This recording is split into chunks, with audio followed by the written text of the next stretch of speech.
All right, let's get people in here, man. Let's get this started. Let's get this started. I'm gonna give it a couple seconds, let people get in, and big night, big night.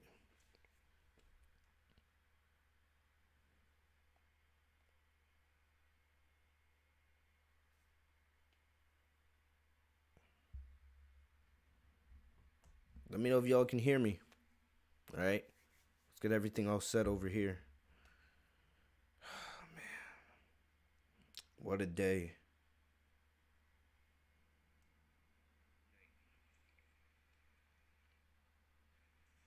In here, man. Let's get this started. Let's get this started. All right, I think we got. All right, let's go. Yo, what up, everybody? It is your boy Fitzmonk TV here, aka G Lauren 33. I want to welcome you guys back here tonight to the Legit Shoot podcast here with your Royal Rumble 2020. I don't believe I said 2020, but 2020 Royal Rumble review and results. I want to thank you guys for joining me here tonight on the Legit Shoot podcast. And man, oh man, what a night.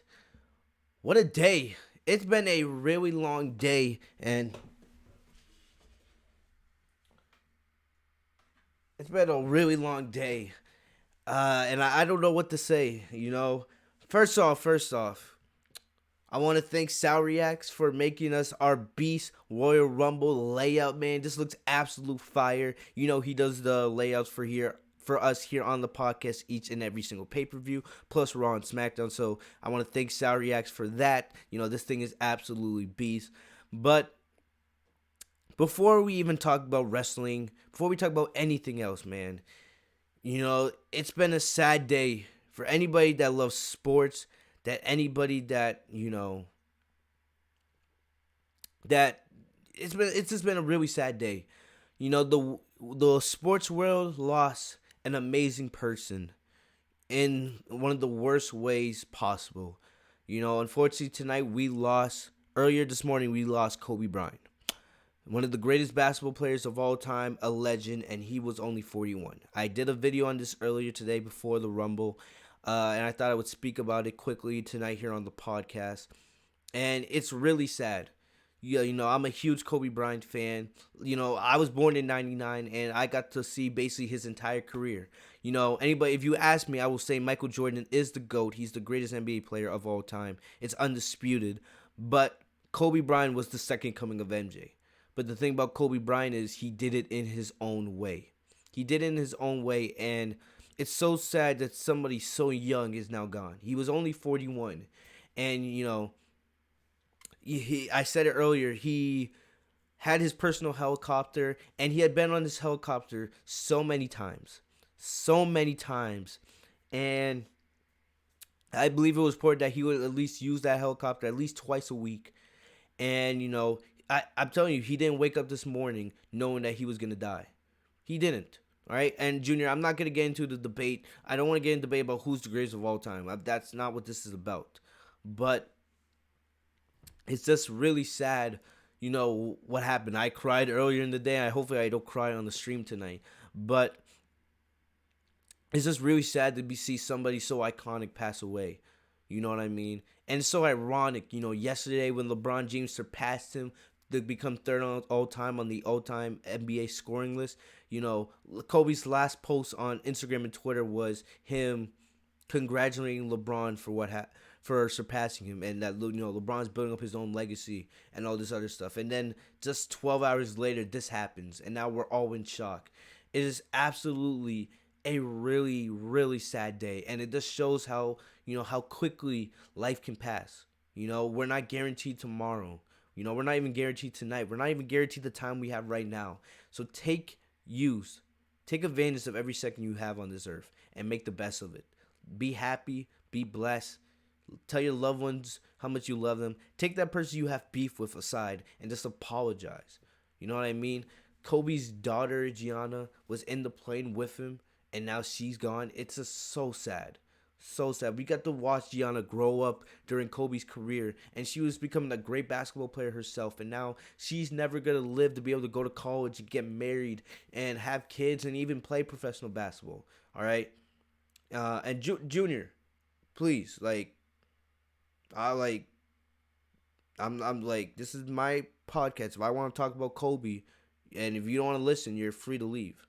All right, you're free to leave. I have every right to talk about this.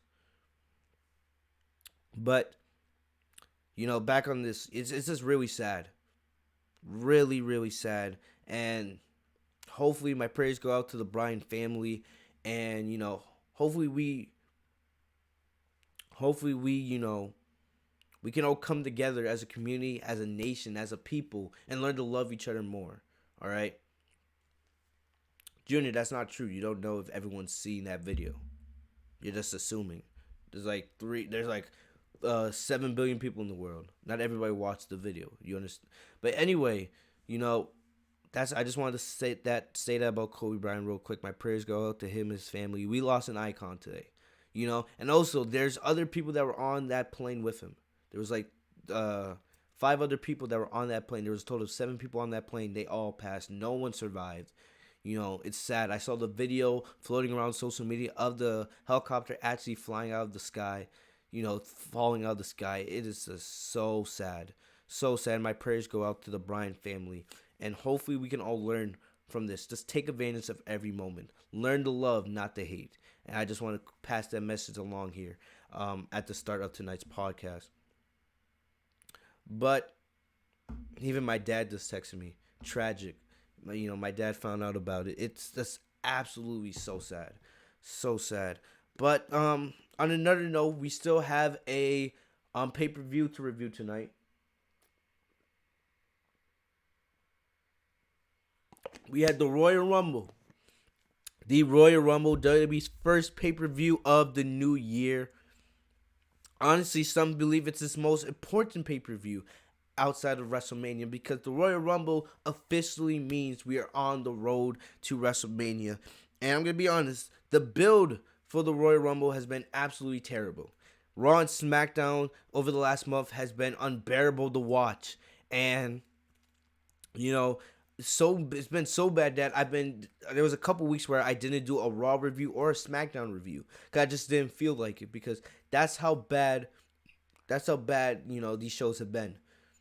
And going to the Rumble tonight, I wasn't all that excited. I was excited for the fact that it is the Rumble, but I really wasn't excited for the show itself, just because of how bad and how lackluster the build actually was. I can say this with confidence, though. The Royal Rumble tonight was a success. It was a very good pay-per-view. Both Rumble matches, were really entertaining. They were good. We had the NXT effect. We thought, basically after the rosters for the Royal Rumble, both the women and the men were announced before the match, we thought there was barely going to be any NXT sightings. Well, NXT made its presence known tonight, especially in the women's match. There weren't as many entrants into the men's Royal Rumble match, but the women's match had a lot of NXT. Almost a tenth of that match was just NXT, and it was good to see. And they definitely made an impact tonight, especially Bianca Belair. We're going to talk about all that tonight right here on the podcast. Before, we get into everything, make sure to follow me down in the description down below on social media. I was live tweeting. I also did a live stream. We live reacted to the entire Royal Rumble. I want to thank everyone that came out to tonight's stream. It was pretty lit. It was awesome, man. We also got some new subscribers from that stream. I hope that those new subscribers are joining us here on the review tonight, or at least they're watching, whenever they have the chance. But, man, if you guys, I don't do a lot of live streams these days. Usually it's only about the big pay-per-views. We got the Royal Rumble stream. The next stream may be for the Elimination Chamber. We'll have to see. I might stream for the Elimination Chamber. I don't stream for all pay-per-views. It's usually mainly only the big ones. But we might stream for the Elimination Chamber, depending on how the card's looking. Because we made some big steps towards WrestleMania tonight, and we'll discuss all that tonight right here on the podcast. What up, Charlotte the GOAT? Charlotte the GOAT, she's the MVP tonight. I gotta give credit where credit is due. She predicted the Women's Royal Rumble match. As as sad as it is for me, as much as I didn't want to believe it, we will rant about that. Jennifer Gomez, good to see you in the chat. All right. But I want to thank you guys for joining me tonight right here, and we're going to talk about everything about that. We're also going to talk about the Edge return. I know you guys are excited about that. I absolutely lost my mind during the live stream when that happened, But one thing is, before we get into anything, the biggest thing on my mind outside of the Rumble was, where was Sasha Banks? Where was Sasha Banks? She was tweeting all day. Today was Sasha Banks' 28th birthday. So young, so beautiful, the greatest of all time in my opinion. But a lot of people had her or Shayna Baszler winning the Rumble match. But we don't know, where was Sasha. Sasha was not in the Women's Royal Rumble. So before we get into the show, I've been looking all over to see why Sasha Banks wasn't in the Women's Royal Rumble match. And I found an article from Sportskeeda. I don't know how credible they are. This is the first time, but this was posted about 2 hours ago because everybody was tweeting, because a lot of people had Sasha and Shayna being the last two in the Rumble match, it coming down between those two.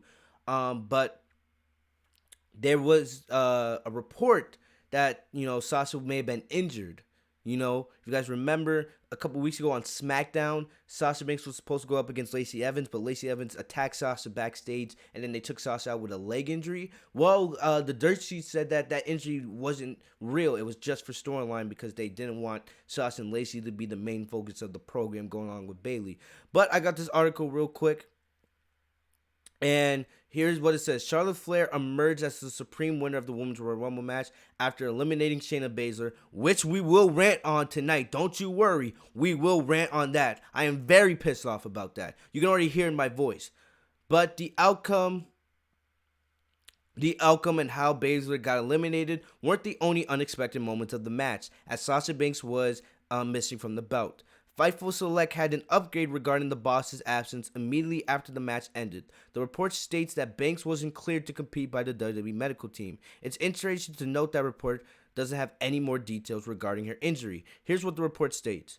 When asking why Sasha Banks wasn't in tonight's Royal Rumble, Fightful was informed that Sasha Banks wasn't cleared to compete. She hasn't wrestled since January 3rd. We weren't told the specific injury or the severity of the injury or even when she's expected to be back. All right. Then Tom Cullahu had a more clear picture of the situation. And they said Sasha Banks' ankle must be more injured than what we previously realized. That would make sense given that they've been trying to have her lose to Lacey Evans for weeks now. All right. Thank God that we never got Sasha versus Lacey Evans. All right. Because they would have buried Sasha Banks to Lacey Evans and I would have got pissed. But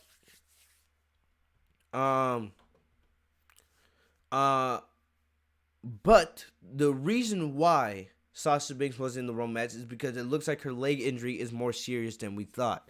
I'm surprised at this. And this is one of my problems with social media. All right. The last couple weeks, you also saw this with the tragedy that we dealt with Kobe Bryant. After Kobe Bryant's helicopter crash, we had all of these reports going on about, who was in the plane. There was reports saying that Kobe Bryant had none of his children or his wife was in the plane. There was reports saying that Kobe's wife was in the plane. Then there was reports that all 4 of Kobe Bryant's children were in the plane. And then we finally got the news that we finally got the actual news that Kobe and his daughter Gianna were both in the plane. Absolute tragedy. We already talked about that. All right. It was reported 2 or 3 weeks ago that Sasha Banks, the reason why they did the angle with Lacey Evans and the leg injury was because Lacey Evans they didn't want Sasha and Lacey going up against one another because they wanted the focus to be more on Lacey versus Bayley for the Rumble and the SmackDown Women's Championship. And they said that Sasha Banks wasn't injured. But now, here we are tonight with the Royal Rumble. Sasha's one of the favorites to win the Rumble, and she's not there. And now you want to tell us that, her ankle injury is more severe than we thought? Why are we finding this out now? Like, why? This was not reported going into Royal Rumble weekend. Sasha was confirmed and announced to be in the match on Thursday. I believe on the Bump show that WWE does on their YouTube channel. So that makes zero sense in my opinion. It pisses me off. If Sasha was truly injured, I would have rather that known before the match. Because people made bets on Sasha and now, they can't get their money back because they didn't know she was injured. I was sitting there expecting, we were all expecting Sasha to come out near the end of the match. And when she didn't come out, we were like, wow. This also, it also sets up what's going to happen. Was Charlotte actually the planned winner? Or what did they want Sasha to win the Rumble, but that couldn't happen because she wasn't cleared? It also sucks because today was Sasha's birthday, and it would have been great to see Sasha win the Rumble on her birthday. If Sasha Banks is truly injured, I don't know. We don't know the extent of the injury. All right. Right now, I would say WWE should take their time. They should take their time with Sasha Banks because they're going to need her going to WrestleMania season. The best match you can put on for WrestleMania is Sasha Banks and Bayley. There's nothing better you can put on the SmackDown Women's division. Lacey Evans is absolute trash. She is garbage. Garbage. Cancer. You guys get my point. But she is garbage and should be nowhere near a wrestling ring. Alright? Her babyface turn has been terrible, and WWE has been for weeks trying to get Lacey Evans sympathy. And I'm sick of it. She is terrible in the ring. I'm tired of her push. And I'm so happy Bayley beat her tonight. Alright? Screw Lacey Evans. She sucks. That simple. It's that simple. All right. But going into the Elimination Chamber, I'm already thinking that. I think we're going to see a Elimination Chamber match for the SmackDown Women's Championship. And I believe the Elimination Chamber is in the beginning of March because remember, we have the next WWE Super Showdown show at the end of February, which I'm not excited for at all. But I don't think the women wrestle on that show anyway. You know what I mean? So either way, man, they should save that for the Elimination Chamber match because I'm going to tell you guys what they should do. And if they do this, you heard it right here first on this podcast. All right? Remember a couple years ago when we had the first Women's Elimination Chamber match? I believe it was 2017. We had Alexa Bliss going up against Sonya, Mandy, Sasha, Bayley, and Mickie James. Remember that moment when Sasha, Alexa, and Bayley are the final three? They're fighting on top of the cage and Sasha helps pull Bayley up, and then she absolutely then just throws her down with a leg drop, right? Just throws her down, and everyone thought Sasha Banks turned heel, and Corey Graves is like, "Oh yeah, I'm tired of being right. I told you." Well, why don't you recreate that moment? In the next couple weeks, you have time to the Elimination Chamber. Since you're most likely not gonna have the women wrestle on at Super Showdown, you have time to build this up. You give us a Women's Elimination Chamber match, because I'll speak on the Raw Women's division when we get to the Women's Royal Rumble, but when you should have the Bayley defend her title inside the Elimination Chamber, right? You have Sasha in there. Sasha and Bayley, they say they're going to team up, and have Bayley retain, right? But then at the final moment, you can have Mandy in there, you can have Sonya in there, probably Alexa or Carmella, however you want to do it, right? Or I don't know, because SmackDown has like 8 women in their division, but it doesn't even feel that way. But near the end of the match, you have Bayley turn on Sasha to retain her women's championship. And then you can have Bayley do a huge heel beatdown on Sasha, turning Sasha babyface, setting up Sasha versus Bayley for WrestleMania. That's the way you should do it. And that's the way I would do it if I was WWE. That's the best way they should do it, in my opinion. All right, Charlotte should be nowhere near the SmackDown Women's Championship. All right, like I said, I don't know if Charlotte was the planned Royal Rumble winner. If Sasha was in there, Sasha was my pick. But I don't know if she would have won the match if she was in there because I don't trust the WWE when it comes to Sasha Banks. But yeah, that's my thoughts on the Sasha situation. Until we have more details, I'll keep you guys informed on the severity of Sasha's ankle injury. We'll have to find out.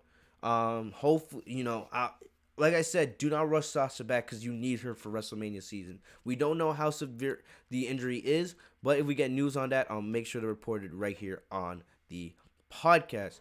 Getting into the Royal Rumble tonight. We're getting into the Royal Rumble tonight.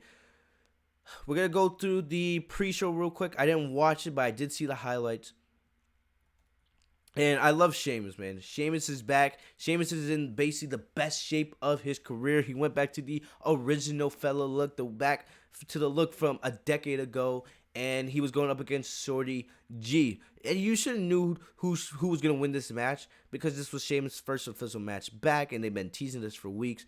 This the crowd was only half full for this match, so you know you gotta feel for Sheamus and Shorty G wrestling in only an arena that's half full. But it wasn't a bad match. You know, Sheamus had some new offense in this match, and he does assault Shorty G for most of it. Then near the end, Chad Gable he does his comeback, but then Sheamus catches him with a mid-flight when Gable goes for a moonsault, counters that into a DDT. Then Gable finally executes the moonsault, but only gets a 2 count. And then he goes for a rolling German suplex that has another near fall. And then Gable goes for the ankle lock. He locks it in. Sheamus escapes it with the crucifix roll up, hits it into a nice clean bro kick for the win. This was a good match. And we understand. We don't need to see. Knowing WWE, they'll probably give us this match again on Friday just because they have nothing better to do. Because that's the way WWE always loves to do pay-per-view matches again on free TV the week after. So we'll probably see a rematch on SmackDown with Sheamus winning again. It was a good match for what it was. Congrats for Sheamus. You know, good to see him back. You know, I don't think they're going to use Sheamus for anything, you know, important going forward. But I'm happy that Sheamus got the dub back. For the United States Championship, we had Humberto Carrillo versus Andrade. They set this up. Basically, you guys remember weeks ago when we had that terrible gauntlet match for the United States Championship #1 contender. Remember when Andrade hit the hammerlock DDT on the exposed concrete on Humberto, and then that took Humberto out for a couple weeks. And then last week, Humberto came to make the save on Rey Mysterio when Andrade tried to do the same move to take out Mysterio.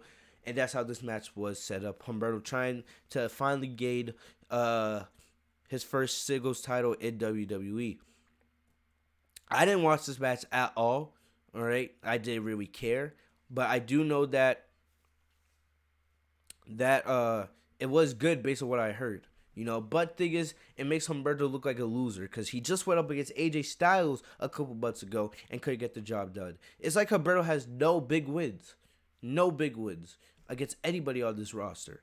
You know, Carrillo, near the end of this match, unleashed a series of chops. Then he delivered a super Mono from the top rope. Andrade kicked out of that. And then Humberto kept going for the sunset flip, but Andrade reversed that. And Andrade was able to get the hammerlock DDT for the victory to retain his U.S. title. Yeah, Sleeping Angels, don't worry. We'll talk about Charlotte in just a little bit. Don't you worry. I agree with you, bro. I agree with you 100%. You know, I don't care. I officially don't care about Humberto Carrillo, man. Every single time you try to push him, you just fail. You stop his push midway. He should have won tonight, in my opinion. He should have won today. I'm not mad at anything because I'm not a huge fan. But legit, you keep pushing this guy, and then just to have him lose every big time match. It's like he's just like a mini Braun Strowman. That's what Humberto's becoming. How many title opportunities can you get and still not get the job done? Like, really? Are you serious right now? Like, you know, I'm officially out on Humberto Carrillo. What's next for Andrade?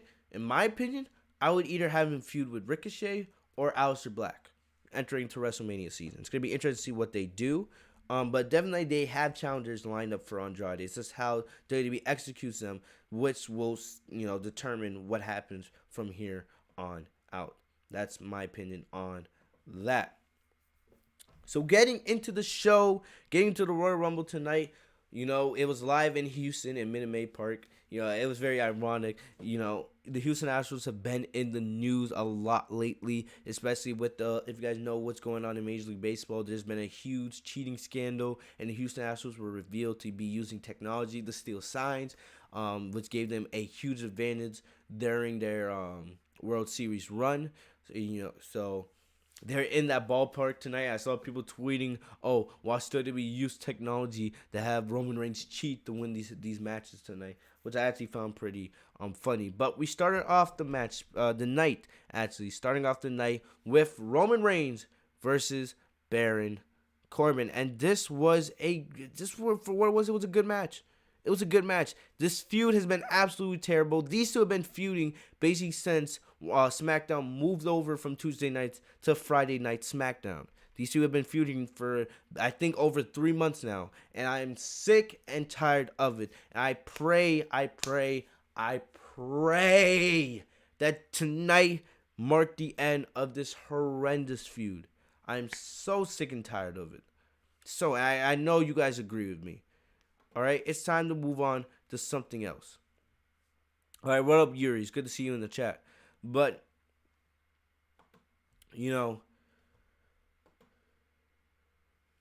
ways to have the. But anyway, Roman Reigns and King Corbin, they fought all over the arena. The first part of this match was pretty slow. It did pick up once the Usos and Rude and Ziggler got involved. But basically, yes, Rude and Ziggler got involved, but then the Usos got into the scene. There was a lot of chaos. A lot happened. And, this kind of reminded me of what happened with The Miz and Shane McMahon at WrestleMania last year. Remember last year they had a Falls Count Anywhere match. And I thought they were going down that same direction because they were fighting right near the technological equipment. And I thought, they were going to do something similar to what they did with Miz and Shane McMahon and have that be the ending to the match. But they decided to, do it a little bit differently. Rude and Ziggler come out. They attack Roman Reigns, making it a 3-on-1 beatdown. The Usos make the save, evening the playing field. Then Ziggler and Rude got the upper hand on the Usos. They put Jimmy and Jay, leaving them writhing in pain. Then Jimmy came out of nowhere. He flew in front of them, basically on top of a huge electrical equipment. Came flying out of nowhere, taking everybody out. And then Baron Corbin finally recovers, and he drove Jimmy right through the guardrail. Then Roman comes out of nowhere. He hit like 2 or 3 Superman punches. And then he throws Corbin into a row of porta potties. Kind of symbolic because it kind of shows me what SmackDown is like. It represents what this company is like most of the time. Complete dog shit. But it also made sense because Roman trying to get payback for what Corbin and Ziggler did to him last month with the dog food. So he's like, oh, you want to put poor dog food on me? I'll just throw you into, the porta potty. Throw you in with the rest of the shit where you belong. All right, which actually got a huge pop. You could definitely see how much the fans hate Ziggler. I mean, not Ziggler, Corbin. But then, Roman throws the porta potty over. Then it was kind of funny because Michael, it was like he was afraid to say porta potty on live TV. He just thinks, he was just like, oh, look at where Roman's throwing Corbin, man. So it's kind of funny. At the same time, but it was kind of stupid because, I was like, Michael, like, grow a pair of balls. They're not going to take you off, commentary just for saying porta potty. But then Corbin comes out of the porta potty to continue our fighting. Then, they moved over to the dugout area, which actually looked beautiful because the backdrop, the lighting, the way it was all set up. Corbin grabbed a chair and then started to unload on Roman. Then boos came from the stands, and basically Roman, as Corbin looked like he was going to try to hit the end of days on top of the dugout, Roman reverses with one more Superman punch and then an absolute devastating spear. Roman ran like good 30 yards to set up the spear, and he gets the victory. 1, 2, 3. A good win for Roman Reigns. Congratulations. I am just praying that this pile of dog shit of a feud is finally over. That's all I can pray for. That's all I can actually hope for. That this feud is finally over. I can't stand it no more. I can't take it no more. And I know you guys can't take it anymore either. This feud needs to end. It's time for us to move on to something else. All right, this has legit been probably the most cancerous part of SmackDown over the last 3 months. I don't care about Roman Reigns and I don't care about Baron Corbin. Please, this should end the feud tonight. I swear on SmackDown, if we get these two still feuding with one another, I'm going to flip my lid. I really am. All right, I really do not want to see this feud anymore. I'm tired of it. I know you guys are as well. All right, but Roman Reigns beats Corbin in tonight's Falls Count Anywhere match. And basically, the commentary team kept stating how Roman and Corbin need to stay focused. Because no matter who won the match tonight, they still had to get ready for the ASO Men's Royal Rumble match later on, which is true. Yeah, not gonna lie, I actually like the way the stage looks, Sleeping Angels. You know, it looked pretty damn well. It kind of gave me that old school vibe a little bit. When you didn't really have the giant Tinatron, you had like just the screens in the middle of the ring. All right, moving on. We had the Women's Royal Rumble match, all right? And Alexa Bliss drew the number one spot. You know, I'm not really surprised by that. What I was, concerned is what they were going to do is they were going to have Alexa Bliss go the distance and break the records that had previously been set by, Sasha Banks and Natalya for the most time spent. Because, how WWE loves its blonde agenda. So I was worried that's the direction they were going with. Because Alexa Bliss, let's be honest, she legit did not take any bumps in this match. But yes, she was eliminating people left and right. Like, it was legit pissing me off. It was pissing me off. But at number 2, we had Bianca Belair. She got a really good pop from the crowd, and I was happy to see Bianca Belair. She's a badass. She's one of my favorites. She is absolutely ripped. I love Bianca. But, the two were cheesing, trying to eliminate each other early. But Bianca is about her raw athleticism. It's something else. Then Mighty Molly entered in at number 3. She got a nice reaction from the crowd. When it comes to these Women's Royal Rumbles, they're going to see basically the same part-timers every single year. Because WWE doesn't know how to book its women's division. And they're always going to have those part-timers there to hopefully make the match better and get people excited. I didn't really care about Mighty Molly, but it was whatever. But then Nikki Cross came out at number 4. And then, of course, Nikki Cross and Alexa Bliss, they're a tag team together. So they worked together and they tried to eliminate both Molly and Belair, but they didn't. At number 5, it got bad. It got cringe. It got disgusting because Lana came out. And Lana went on this, whole shit, this whole spiel of how her and Bobby Lashley were going to win the Royal Rumble matches tonight. Thank God. That didn't happen. I thought, what I thought? I thought they were going to legit have Lana, somehow find a way to escape, hide her way through the match, and try to have her come back near the end to almost win it. That's what I was scared of,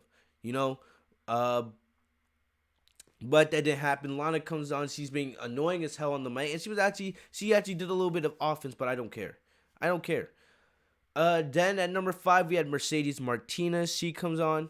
Mercedes Martinez came out at number 6. She's a new WWE signing, so we'll see what she got. She didn't really do anything, special outside of eliminating Lana, which, no, she didn't eliminate Lana, but that was actually Liv Morgan. I don't know, because Bleacher Report they got their notes a little bit messed up.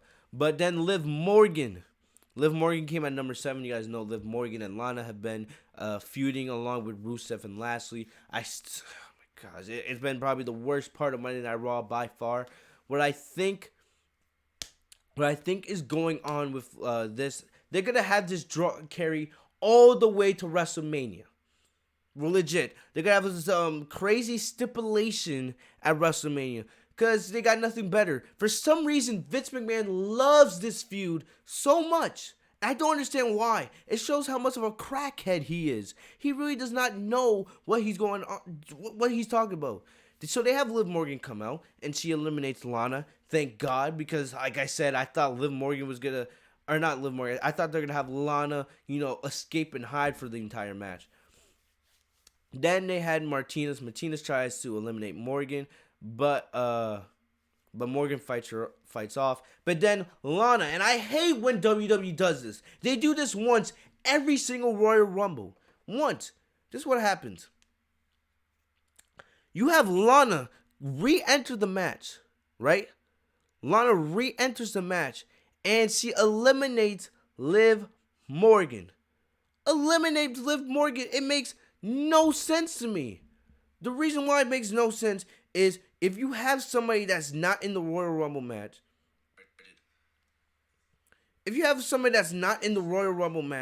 eliminate somebody that is in the Royal Rumble match, what does that mean? So let's just say some, for example, if Sasha Banks, who was in the Royal Rumble match, right? If she comes out, right? She just comes out randomly. And, the final two, Charlotte and Shayna Baszler. And she just came out and eliminated Charlotte and Shayna Baszler at the same time. What does that mean? Does that make Sasha Banks a winner? Does that make the person that Sasha Banks eliminated last a winner? That makes the logic collapse. No one ever explains this. How does it make sense for somebody that's either already been eliminated or somebody that's not currently in the match how does it make sense to have that person eliminate somebody that is in the match for it to be a valid elimination? I've never understood that at all. It's never made sense to me in all my time watching WWE. And I absolutely can't stand it. I really can't. This company is just dumb. Just pure dumbness. So then Mandy Rose comes out at number 8. We got to talk about Mandy Rose because Mandy Rose maybe had one of the best moments of the night. Best moments of the night, which we'll talk about in just a sec.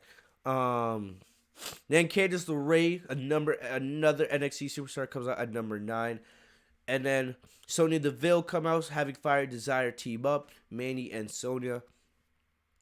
So then Fire and Desire, they do the high and low combination move, and they eliminate Martinez. Then Kairi Sane comes out. I love Kairi Sane. She played mind games. She had her umbrella. She comes in off the top rope, just jumping with the umbrella. Then she, started attacking Alexa Bliss and Nikki Cross. She dropped both of them with a double spear. Then she goes after Fire and Desire.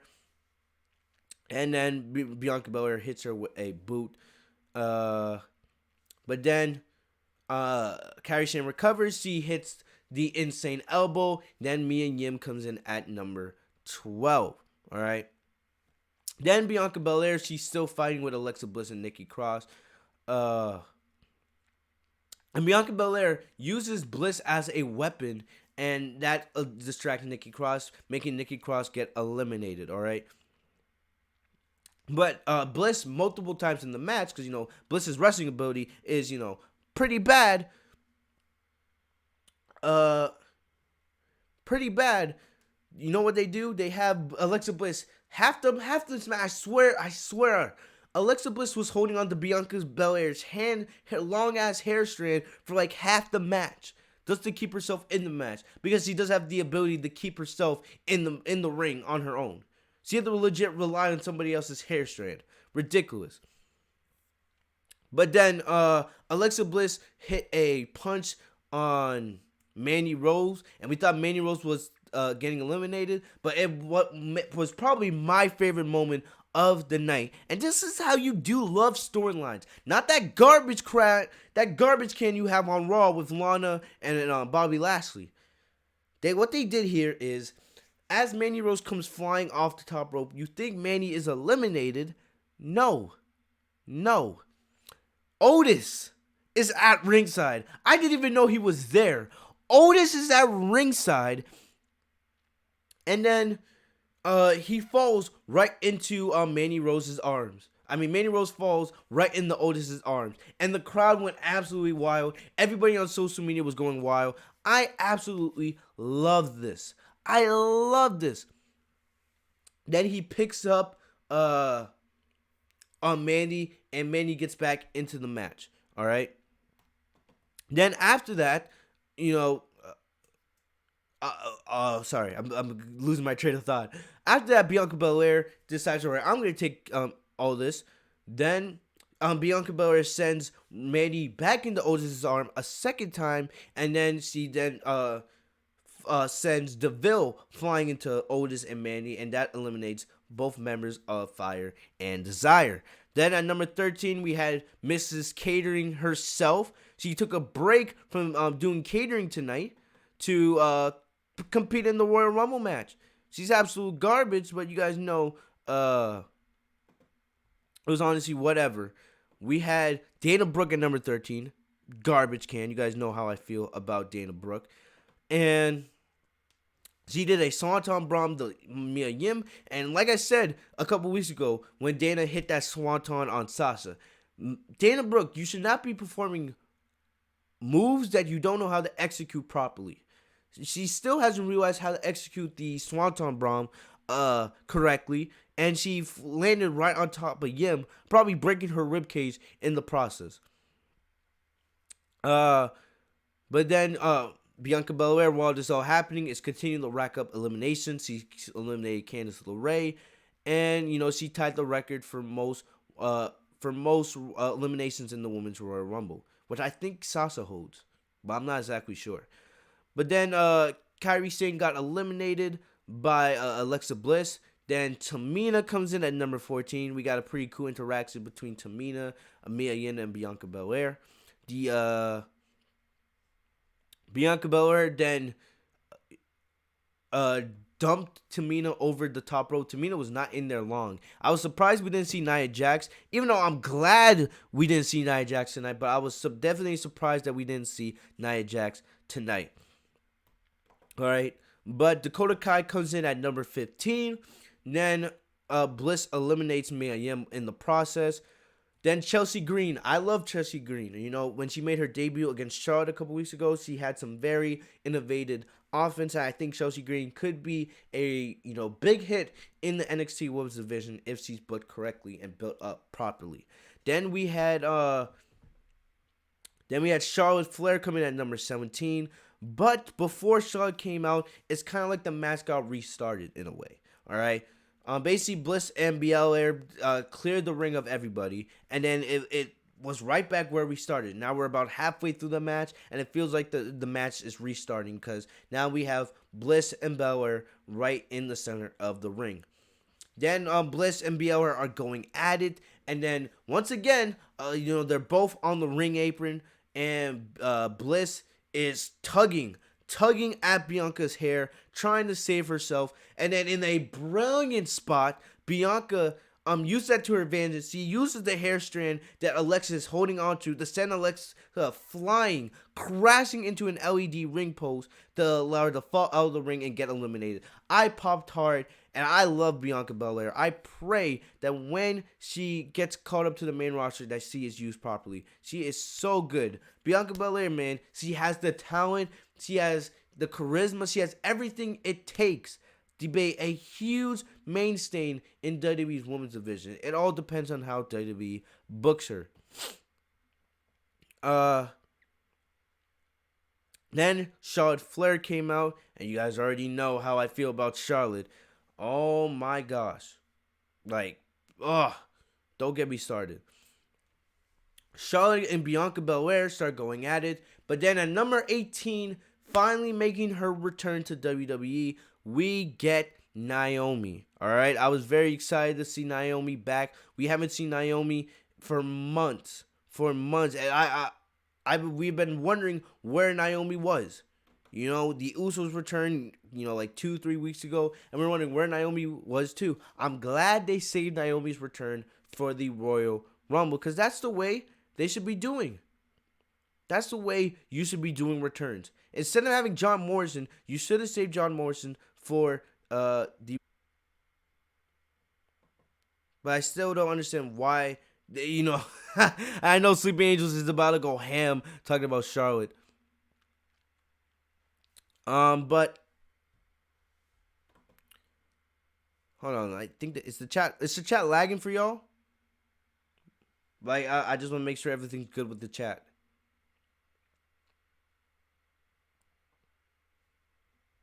Now let me know. Bliss and Belair cleared the ring of everybody. But then so then Naomi, Charlotte, and Belair are going at it in the ring. Then Beth Phoenix comes out, and I honestly thought that they were giving us a tease for WrestleMania. Right? I thought they were giving us a tease for WrestleMania with not Nia, with Beth Phoenix and Charlotte. Because for months we've been hearing that there was an opponent that Charlotte wanted to face, a legend. And I was like, what legends have Charlotte hasn't faced already? She's beating Trish Stratus. What, are you gonna give us Lita? Is Lita coming out of retirement?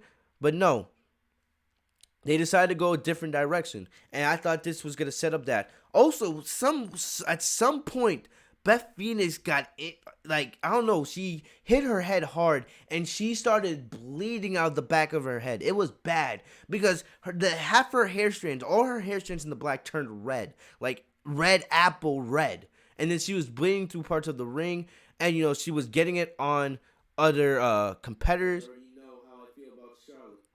And I was like, wow. I thought, they should have took Beth Phoenix out of the match and at least, try to clean up that blood because she was bleeding hard. I got to give Beth Phoenix credit because she stayed in that match. She was in that match till almost the end. She almost won. She was in there for, I think, over 20 minutes. And to be able to wrestle without, to continue going with that much blood loss and to do some of the moves she did was very, very impressive. Very, very impressive. But then we have Toni Storm come out at number 20, and now the ring, is filling up with superstars. We had Kelly come back at number 21. Like I said, we can expect this every year because it's been the same part-timers almost every year since the Women's Royal Rumble started back in 2018.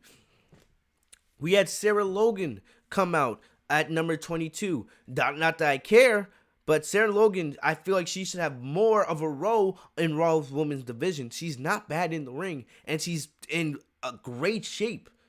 I don't know. She actually has some talent, but WWE refuses to utilize her. It makes me... And then pisses me off, man. They start having Charlotte eliminate everybody. Everybody. So then Naomi, Charlotte, and Belair are going at it in the ring. Then Beth Phoenix. All right, they start having Naomi eliminate. I mean, not Naomi. I'm getting my words mixed up. They start having Charlotte eliminate everybody. They have her eliminate Belair, which pissed me off. All right, of course they have Charlotte eliminate Bianca Belair. I'm like, come on, pissing me off here. They had her eliminate Sarah Logan. They had her eliminate. Who else did Charlotte eliminate? I think she eliminated Kelly, which she, and a bunch of other stuff. Then Natalya comes out at number 23. I don't care about Natalya because you guys know I can't stand Natalya. They had Natalya break Sasha Banks' record last year, and it makes me sick. I can't stand it. Natalya, yes, she can wrestle. She's a wrestling veteran. She'll go in the Hall of Fame one day. But Natalya is not entertaining in the ring at all. She's one of the most boring superstars in WWE history to me. All right. Then they had Xia Lee, I don't think I'm saying her name right, but they had Xia Lee come out at number 24. She barely got any reaction. It's like nobody really knew who she was. And then we had Selena Vega. You guys know I'm a big fan of Selena Vega. I wish she would be utilized more because she can actually wrestle a little bit. If you guys watch some of her matches in NXT, she actually has some wrestling talent. But, Selena Vega comes out at number 24. At number 25, my bad. But she did a nice head scissors to Phoenix, and then she hit a DDT on Storm, and she stayed in the match for a little bit. Shorty Blackheart, she's a new signing to NXT. Green hair. I compare it to the My Hero Academia character. But she comes out at number 26. She got no reaction because nobody knows who she is because she just signed with NXT recently. But she hit Vega with an Insecurity. Then basically, they basically had Naomi have the Kofi Kingston moment. You guys know how every year Kofi Kingston has a special moment in the Rumble where he keeps himself from getting eliminated. He finds some way to keep himself from getting eliminated. And, they did this a couple years ago with Naomi, and they did this again with her tonight. She got hit. I think it was by Carmella. Carmella came out at number 27. But she got hit by somebody. Somebody hit her off the ring apron, and then she landed on the barricade. And then she decided to slowly make her way over to the announce table. It took her 5 minutes. And then she stood on the announce table for legit 15 minutes. trying to figure out how she was gonna jump from the announce table back onto the ring apron. When it's a huge logic gap because honestly, what they could have done is they could have easily had Naomi jump from the Spanish announce table to the steel ring steps and re-enter the match that way. But no, WWE doesn't know how to do logic. So they decided to have Naomi spend 15 minutes thinking about how she was going to get back in the ring, just to eventually take off the what is it called? The panel thingy, whatever, the thing on top of the announce table, and use that as a bridge to get back inside the match. Absolutely ridiculous. Carmella came out at number 27. Tegan Nox came out at number 28. Nox got dropped with a glam slam. And then one of my favorites of all time, Santino Marella. It was a waste of a spot, to be honest, but I love Santino. Growing up when I was just a little kid, watching Raw every single week, trying to, convince my mom to let me stay up for a little bit longer, Santino would always do something entertaining. I remember back in the day when Santino and Beth Phoenix were a pairing. I also remember when, Santino was paired with, I don't know if you guys remember this guy, but Vladimir Klosgov, when they were the tag team champions. I absolutely love Santino. One of my favorite characters of all time. Love him. But he came on with the makeup, the wig. Love it. Santino's female name is Santina. And then Beth Phoenix. That I already mentioned how they used to be a pairing, and Beth didn't really give Santino the warmest greeting. And then Santina, he pulls up the Cobra. I love the Cobra. One of my favorite moves. It's so funny. I remember that year when Santino almost won the men's Royal Rumble match when he almost eliminated Alberto Del Rio. But instead, Santino gave himself the Cobra and eliminated himself rather than face the wrath of both Phoenix and Natalya. Here we had the final three. I was thinking, a lot of people were like Ronda Rousey was one of the favorites. Yes, Ronda would have easily won this match if she was there tonight. But, I feel like if they were going to have her win this match, they would have had her at the show. They would have had the Women's Royal Rumble as the main event. Because it's Ronda Rousey. All right? The second that they put the Women's Royal Rumble match at the beginning of the show, I was like, Rousey's not coming out. And the thing is, when it got down to number 27, I thought, all right, the final three are going to be Sasha, Shayna Baszler, and probably somebody else. When Santina came out, and it was basically a waste of a spot, I was like, what is going on here? What is WWE doing? And now, I'm thinking back at it, we didn't know Sasha Banks was injured, and we talked about that at the beginning of the podcast. But I thought Sasha Banks was going to come out at number 29 or number 30, and then Shayna Baszler would be the opposite of that, vice versa.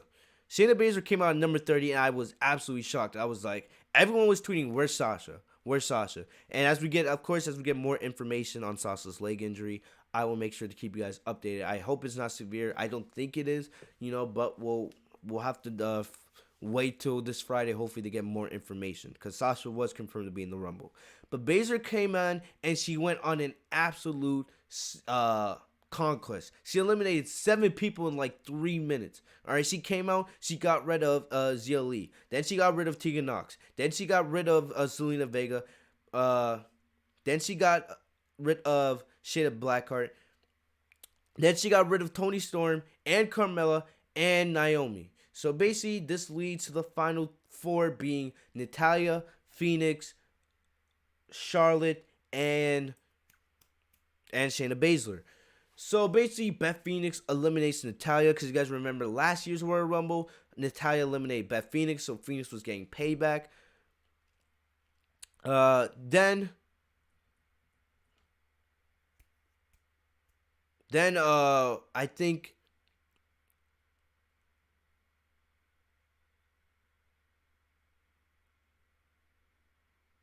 yeah. There we go.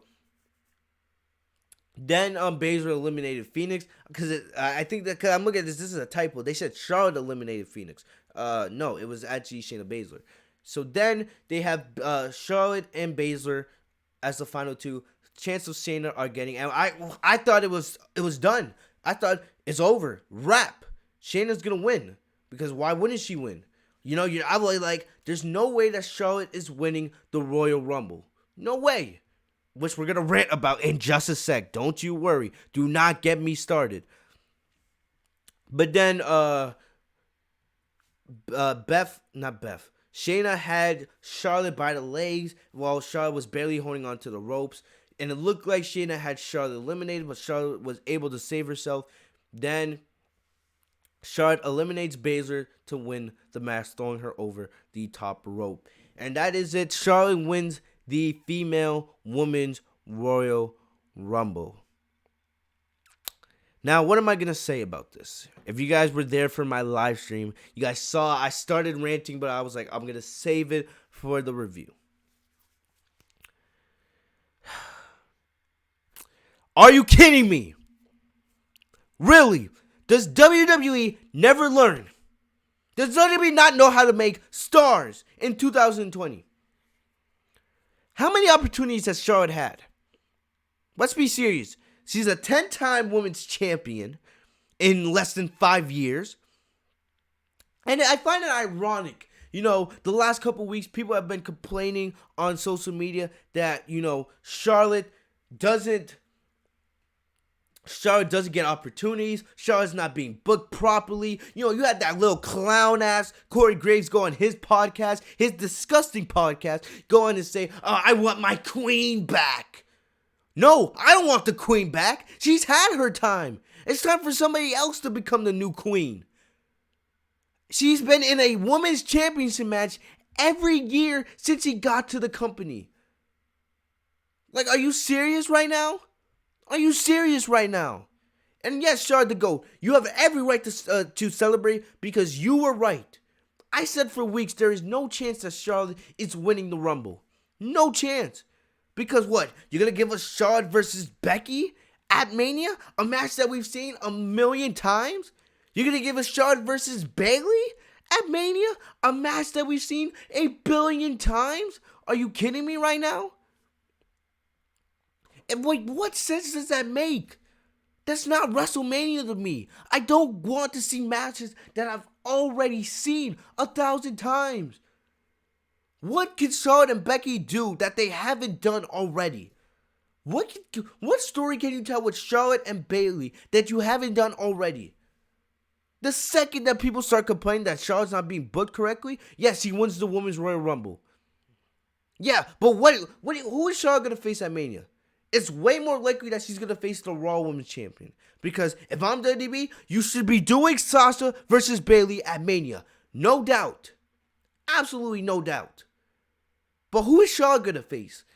I really can't believe that we would actually be getting Charlotte versus Becky at Mania for the Raw Women's Championship. Excuse me. Alright? Maybe we're getting a triple threat. Maybe Shayna appears on Raw and attacks Charlotte and Becky, and that sets up a triple threat for Mania, with it being Shayna, Shayna, Becky, and Charlotte. But then it doesn't, that's not creative. That's not cool at all.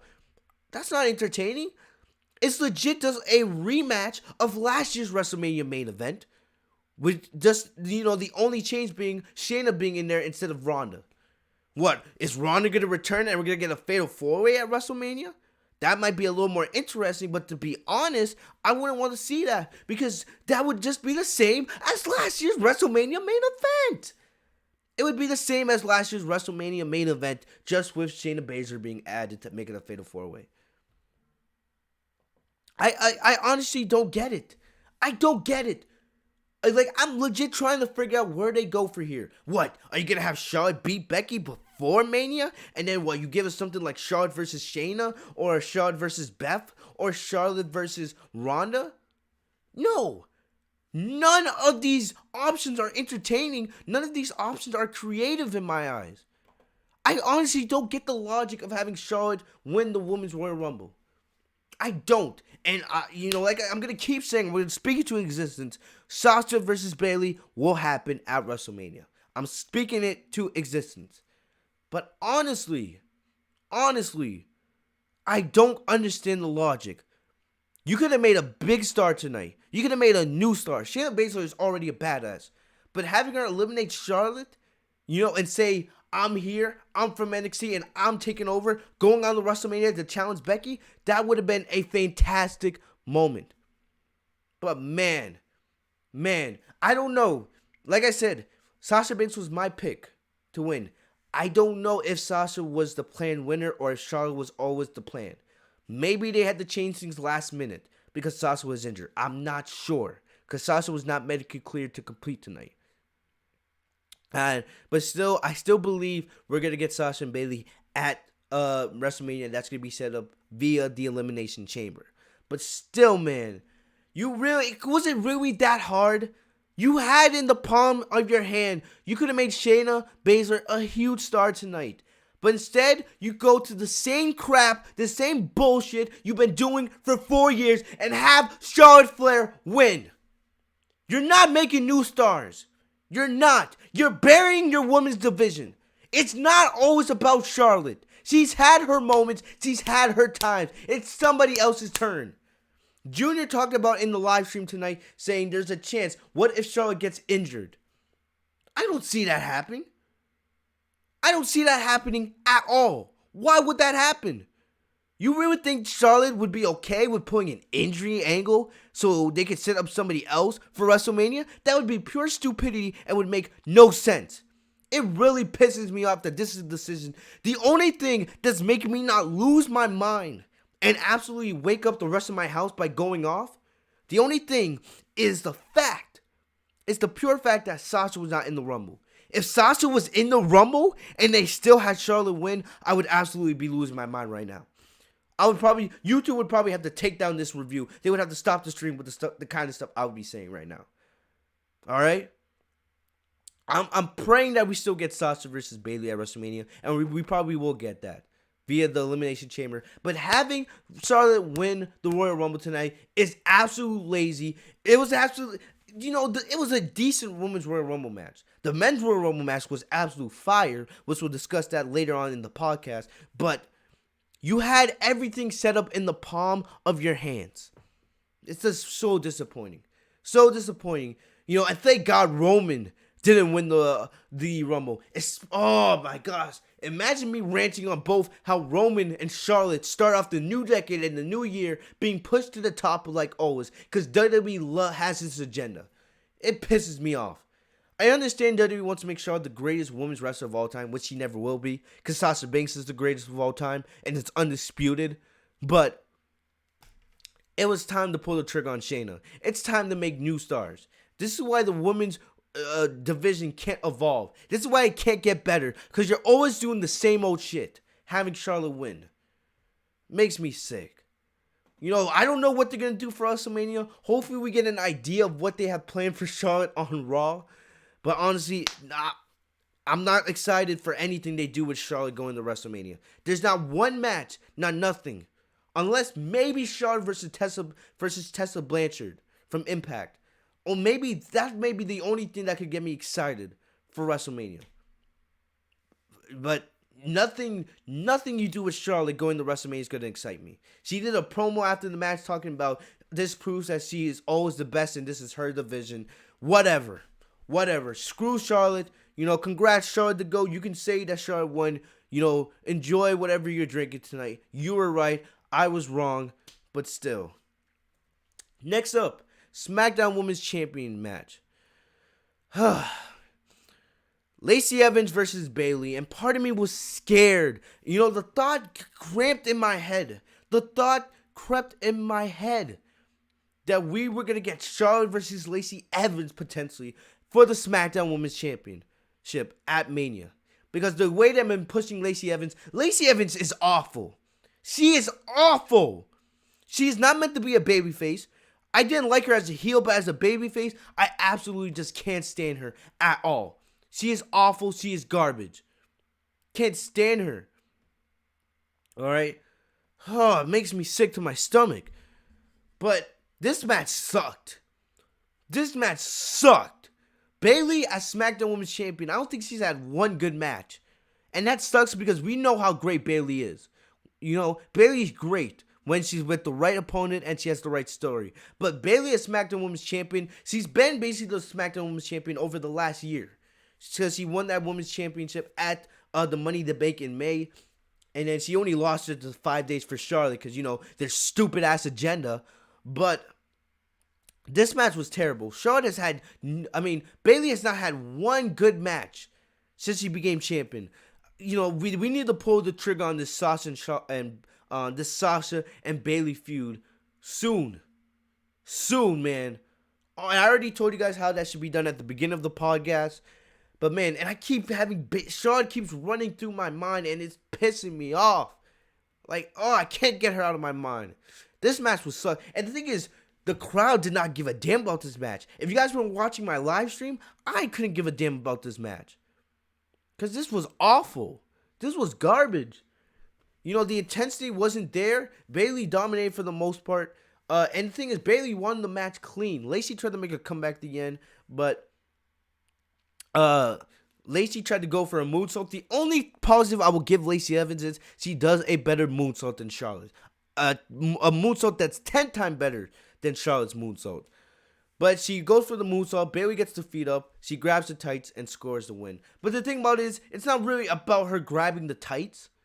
Because Lacey made no effort. Absolutely no effort to kick out. None. Whatsoever. So it's like Bayley would have won even if she didn't lose the tights. Alright? But hopefully this ends this terrible feud with Lacey Evans. I'm tired of it. I'd rather have something like Bayley versus Carmella than have Bayley versus Lacey Evans again. Please. But the way what I would do going forward is I would have Bayley defend the SmackDown Women's Championship at the Elimination Chamber, have Sasha in the match, and then you can have the other 4. Have it come down to Sasha and Bayley, and have Bayley finally turn on Sasha. And that sets up their program going into WrestleMania. That's the way I would do it. Alright? And if WWE doesn't do it that way, they're doing it wrong. I don't give a damn about Lacey Evans. She sucks. Do not go cheering for her. She is terrible. Alright? You casuals fall for that stupid shit. I hate that. You guys fall for that stupid crap. That stupid crap where they try to make you believe Lacey Evans, she's sympathetic. They try to get you to empathize with her and all this other nonsense. No. Ember Moon is injured. I know she has a bad ACL and she won't be back for most of this year. I'm glad that Nia Jax is not there. Screw Nia Jax. No. So I'm not. The longer that Nia Jax is gone, the happier I am. I would love to see, Io Shirai or Ruby Riott make a return. Definitely WWE could use those 2 names in their women's division. And definitely Bianca Belair. I hope she gets called up soon along with Shayna Baszler. You add those 4 names and you can have a much better women's division. Much better. Because you relying on Charlotte all the time is garbage. But Bayley wins, and like I said, hopefully this sets up for Bayley versus Sasha going forward. Next up, we had the strap match for the Universal Championship. Daniel Bryan versus The Fiend. I'll say this, Daniel Bryan, he grows his beard fast. Man, it was just a couple weeks ago when, they had Bryan have his hair ripped out by The Fiend. But damn, he grows a beard fast. It's only been 4 weeks, and now his beard's already almost fully back. But this was a really good match. I'm not gonna say this was better than the match they had years ago, but these two have really great in-ring chemistry. I thought the strap match was gonna take away from that, but it didn't. It actually made the match so better. Seeing Bray Wyatt hit Daniel Bryan over and over and over again with that strap and seeing the welts form on Bryan's body. Absolutely crazy. And one thing I will give WWE credit for, they got rid of the red lighting. Finally, a Bray Wyatt match without the red lighting. I was so happy. So happy that we didn't have that disgusting red lighting tonight. Man, I was ecstatic. Props to WWE for getting rid of that god-awful red lighting. Please forgive me for taking God's name in vain. But still, this was an absolute great match. The Fiend kept whipping Bryan over and over again. Then Bryan hit him with a kick to the head. Then a running knee that came out of nowhere that almost nearly ended the title reign, but Wyatt kicks out at 2. Then Bryan dumps the Fiend to the floor. Then he hit a beautiful crossbody off the top rope. Then the Fiend gets up, recovers, sends him to the steel stairs. Bryan recovers and uses the straps to get payback on the Fiend. Then the Fiend suffers another running knee by the hands of Bryan. This one was off the apron. But then it didn't look like it bothered Bray Wyatt at all. Wyatt recovers and then, returns the favor. Then back in the ring, Bryan, then does his yes kicks and does the strap shots. But Bryan just kept getting up. No matter what Daniel Bryan did, he would continue to get up. Then Bryan hit Sister Abigail out of nowhere, but Bryan kicked out at 2.5. Then Bryan fought back, and the Fiend tried for the mandible claw. Bryan countered, and then he hit him with the triangle choke. Then the Fiend overpowered Bryan, pulled him back into the ring. Bryan then upheld the bell lock with the strap for added leverage. Looked absolutely crazy. I thought that could actually be the end of the Fiend's title reign for a second. But then the Fiend escaped, and then he starts going on the attack again. Bryan counters a Sister Abigail into a roll-up, then hits another running knee for another near fall. I think that was the third running knee we saw. Bryan tries to fire up again. The Fiend rolls to his feet out of nowhere when Bryan wasn't looking, stares down Bryan, and I knew at this point that the match was over. I knew it was. Bryan then unloaded with the strap, trying to attack the Fiend. The strap did absolutely no damage to the Fiend. Then the Fiend unloads with the mandible claw and gets the victory. 1, 2, 3. I'll say this was absolutely amazing. This is great. I don't know if I want to say that this was as good as their match from 6 years ago at 2014 Royal Rumble, but this was a amazing match, a great way to end the feud. I hate seeing Daniel Bryan lose because you guys know I'm a huge Daniel Bryan guy, but it was inevitable. All right, Bryan was not going to be the one to defeat the Fiend, and even though they told a great story in the process, it's going to be interesting to see what Daniel Bryan goes now. Part of me wants them to do Daniel Bryan versus Shinsuke Nakamura. They did tease that before they did Bryan versus the Fiend anyway, but I don't know what they're going to do. I don't know what they're going to do with Bryan going forward because now he's done with the Fiend. Definitely, even though Roman didn't win the Rumble match, we know that we're getting Royal Rumble. We know that we're getting Roman versus the Fiend at Mania. We all know this. Come on. We can't act dumb. It's coming. Even if Roman didn't win the Rumble match, it's going to happen. Yeah, sure to go. I would say go to the restroom, splash water on your face. That's what I would do. All right, that's what I do sometimes. If I find myself getting tired, I will go use the restroom for a couple minutes, splash water on my face. Usually gives me the energy I need. All right. That's probably the best advice I can give you. Or sometimes just stand up and stretch. Honestly, it's college class. They're not going to get mad at you for, trying to stay awake. Just say, I need a minute to stretch. And just, do that. Because the body does get tired as you sit down. Right now, I've been sitting in this chair for 5 hours, watching the Rumble and now doing the podcast. My body's a little bit tired. But I got water with me and, just trying to, get through the rest of this review so we can get a good night of sleep before, school tomorrow. But anyway, back to the Fiend and Daniel Bryan. Great way to end the feud, man. But I'm very, very worried. Very worried that, they're setting Wyatt up just to lose to Roman. All it takes is one Superman punch and 2 spears to end all of Bray Wyatt's momentum, to end this run he's been on, and for Roman to become WWE Universal Champion. And I feel like that's our futures. Get ready, guys. Get prepared. Because, honestly, who else is there for the Fiend to face off? All of the baby faces are on Monday Night Raw. Like Aleister Black, KO, Samoa Joe, who else am I missing? Randy Orton, Drew McIntyre. If the Fiend was on Monday Night Raw, he would have so many more challenges to take him through probably the rest of this year. But, SmackDown doesn't really have that many baby faces. So now he's already taken care of The Miz. He's taking care of Daniel Bryan. He's taking care of Seth Rollins back when he was a babyface, and Finn Balor. Who's left on SmackDown really as a babyface? There's Braun Strowman, and I know they were teasing Strowman versus Wyatt at live events late last year, but I'm not interested in that. Plus, it looks like they're continuing Strowman versus Nakamura in the IC title program. So I don't know, but all I know is for sure that that they're continuing the Roman agenda, and we're gonna get Roman versus The Fiend at WrestleMania. Because there's really nobody else for The Fiend to face.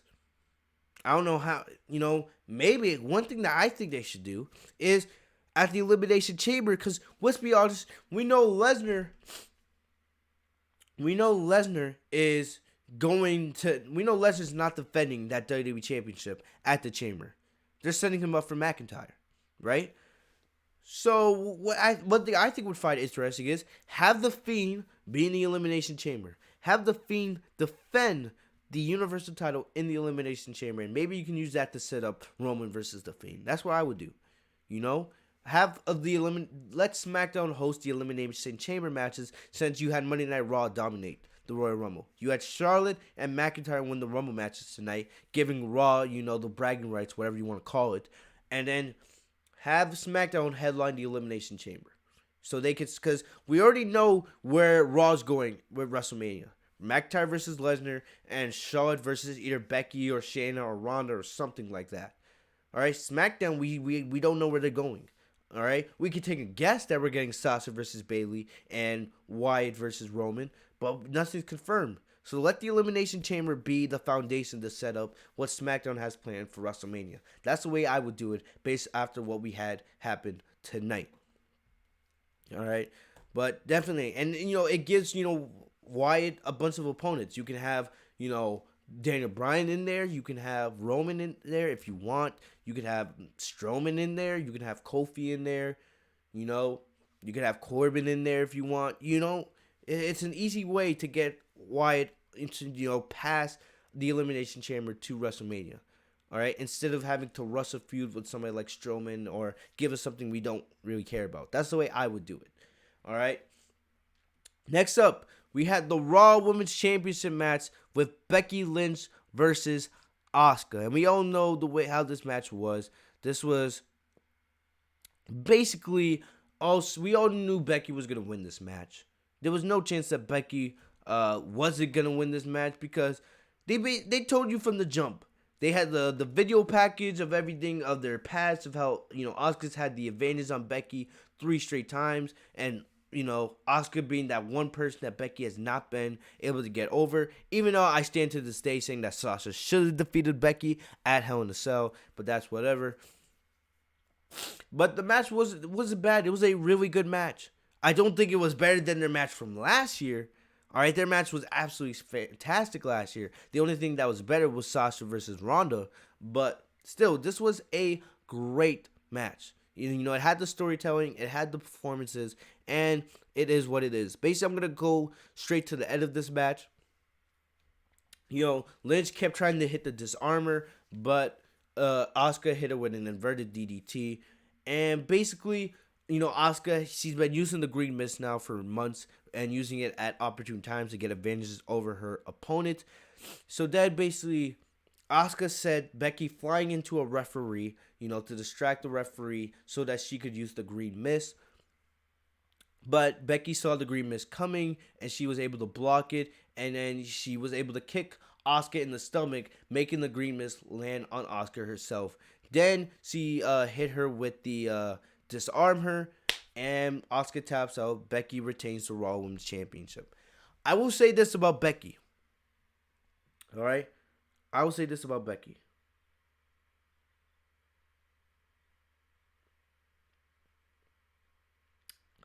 I like Becky Lynch.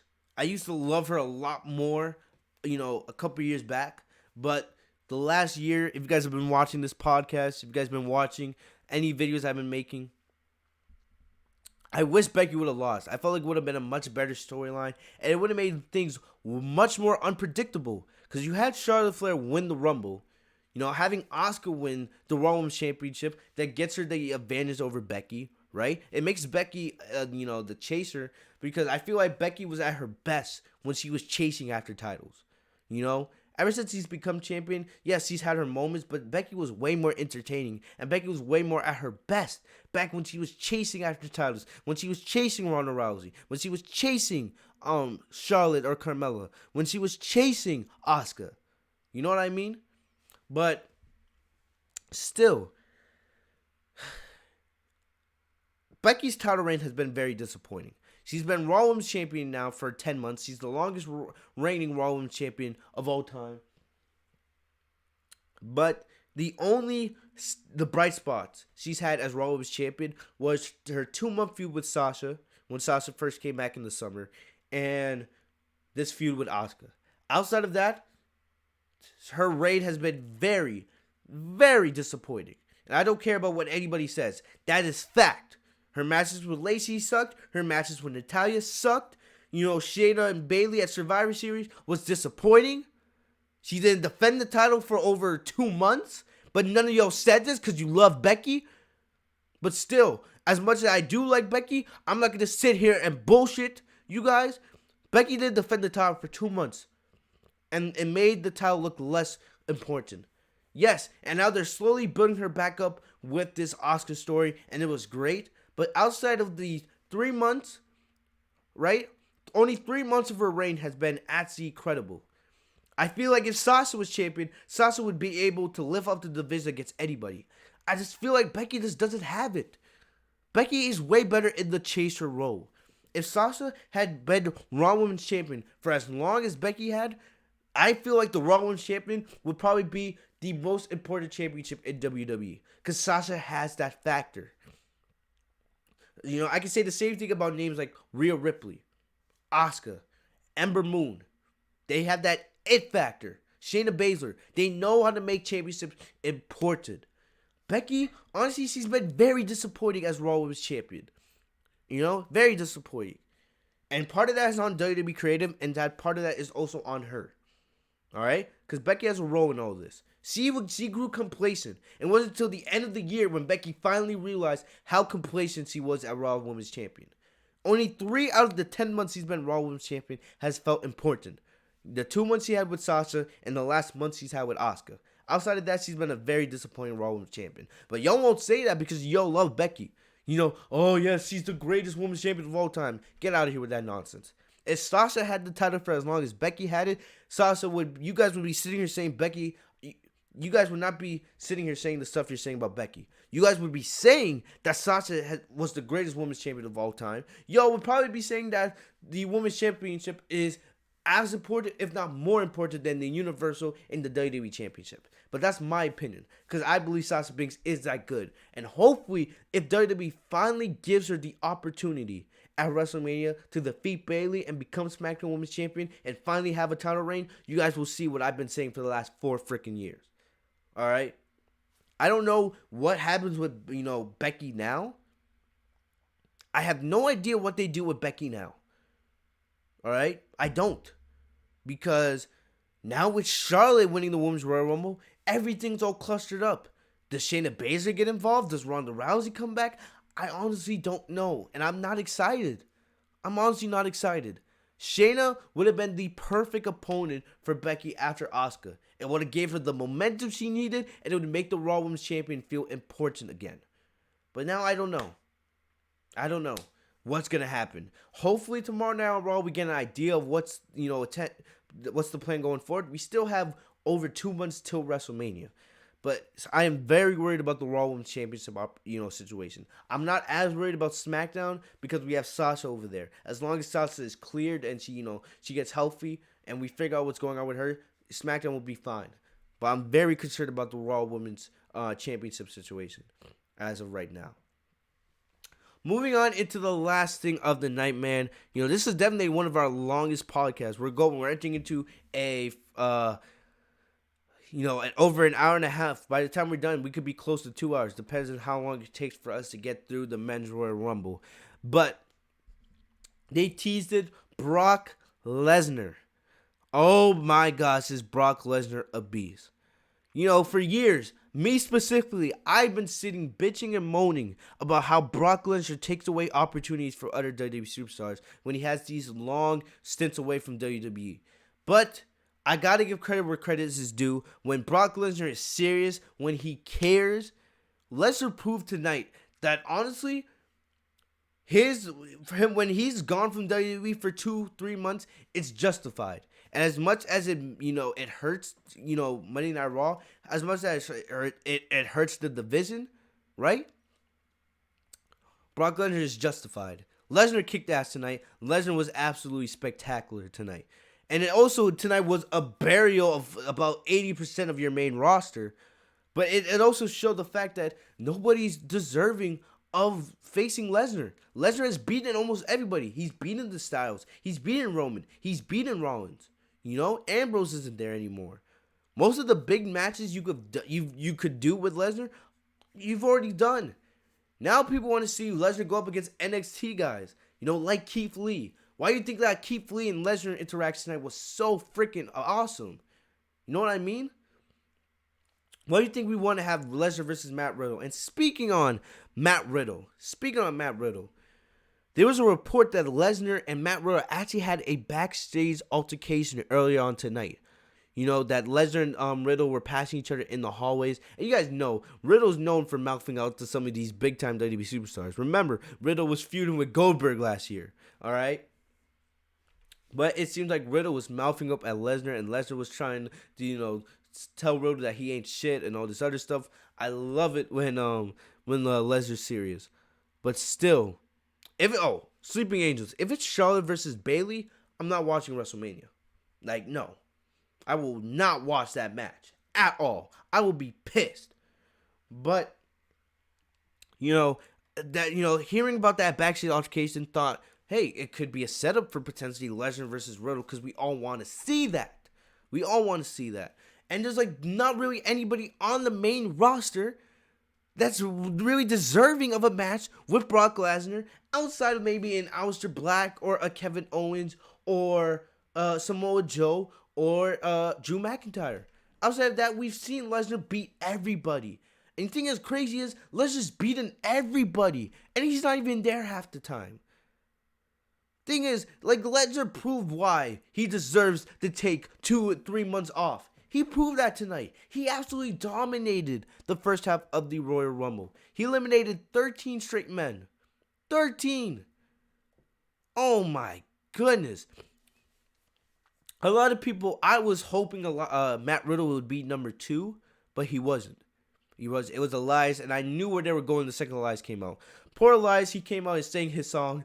Lesnar didn't even let Elias finish up his song and, chase him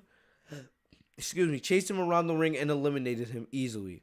Eric Rowan came out, and I thought, potentially maybe this could be an interesting altercation. Eric Rowan's been getting, supposedly, based on what Vince McMahon says, Elias has been getting pushed by beating part-timers every single week.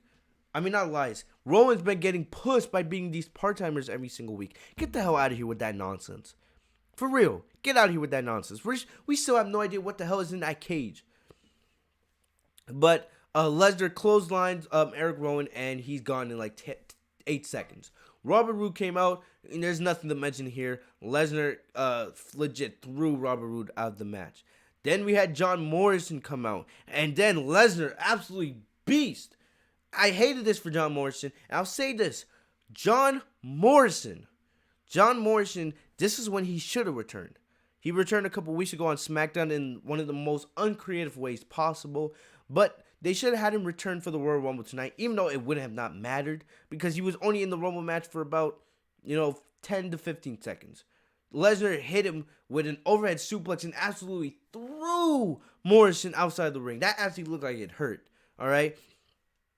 Then things started to finally get interesting around entrant number 6. All right, entrance number 6, we had Kofi Kingston come out. I'm still not used to Kofi Kingston having the blonde hair, but Kingston comes out at number 6, and basically the crowd went wild because we all wanted to see Kofi get payback on Lesnar for what happened the first night SmackDown came back to Fox a couple months ago.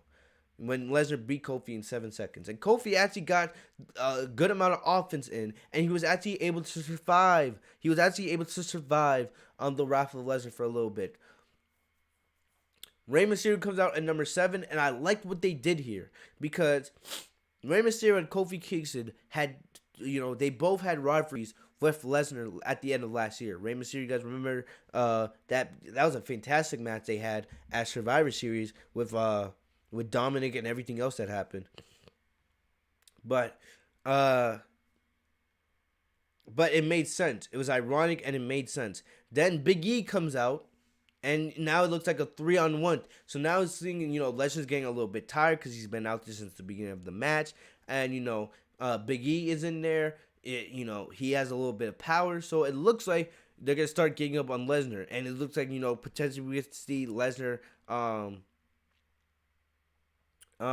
Thank you, Junior, for, yeah, Junior, have a good night, bro. You were in the stream and you were in the review for almost the whole thing. Good to see you, bro. All right? Have a good night.